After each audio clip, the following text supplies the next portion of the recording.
Alright guys, we're gonna do one here when the guy escapes the back take, but he's escaping on the underhook side, which is the side that is more favorable for him to escape. Okay, typically, and that's where we're gonna be able to recover the back. Okay, we're gonna be able to recover the back whether he falls each side and escapes each side. It doesn't matter, but we just want to cover the one that's on underhook side so that you guys know what to do. Okay, there's a couple of ways here you can recover the back. Okay, so I have my partner here, right? I'm doing a good job maintaining the seatbelt, right? Typically, again, I'm not sitting here, normally here. I'm like already on one side. But in this scenario here, this case here, I'm on the underhook side already, okay? And first thing I do here is when I'm here, okay, how do I stop him from kind of escaping the underhook side too? Is I want to keep my head next to his head, okay? Because I'm on the underhook side, there's nothing over his shoulder that's stopping his shoulder from touching the mat and his head to the mat. You can see here, right? Typically, my arm is over the top here for overhooking, and now he tries to do the same thing. He can't get to the mat because my arm is covering his neck.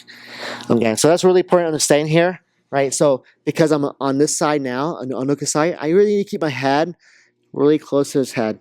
So this way he can't get his head to the mat, okay, making it much more difficult for him to escape, right? So technically my head will replace my overhook side.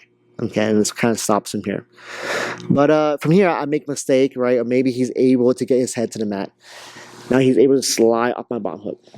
Okay, so there's two ways that I'm going to recover here. Okay, if I just stay here, he's moved away, he's going to escape. Okay, I don't want him to escape. I want to continue to attack the back and maintain the back. So I have my seatbelt here. Okay, first option here is the easier option. What I'm gonna do here is I'm gonna start to build up to my feet here. So my left leg, okay, I'm gonna dig my toes into the mat, and I'm gonna drive my chest into his back, making his chest touch the mat like this. I apply seatbelt, I bury his chest to the mat, and I go onto my shoulder and my head, forehead. Okay, keeping pressure forward. Now my back leg here is gonna slide all the way up to his shoulder line, and then now I sit and I chair sit all the way up. And now I'm able to bring my partner all the way back to the overhooking side, allow my hooks to come back in. Okay, so I'm here. Okay, I have his back here. Okay, he falls to the underhooking side. One. Okay, as he escapes the bottom hook, look, I'm gonna remove my leg here. I'm gonna go on my shoulder and I'm gonna bring this knee all the way up, and I'm gonna post on my hand and shoulder. One.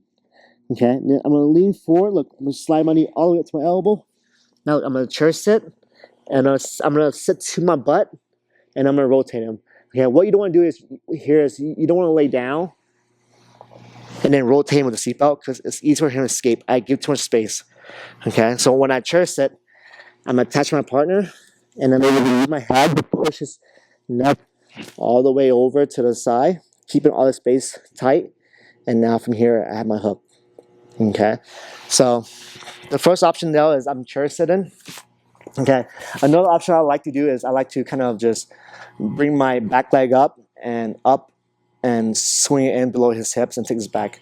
I feel like now that's a little bit easier to do. Okay, so maybe what I'll show you it looks like is he's here, he escapes the unhooking side. Okay, lose my hook.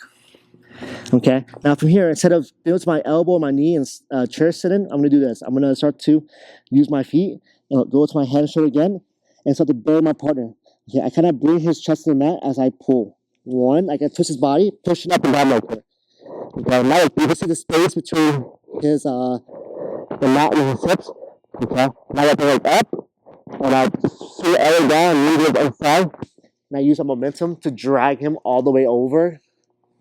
And now I'm able to put my hook back in, and I have his back again. Okay, so okay, he's going from the underhook side. One. Okay, now from here he turns away. I'm gonna start to bury his chest in the mat by holding the seatbelt and twisting his upper body as I go almost like a turtle position. I put a lot of pressure. I push on the mat. I'm twisting my partner, burying his chest in the mat. Use my feet here to push. Right, like I get his body up the mat. Now from here, as I feel like this space opens, I have this space, short amount of time to move like up and in. One, I use that momentum to bring him all the way over back over, so this way, now I can put my hook back in, and then we have a clean back take. Okay, so one last time.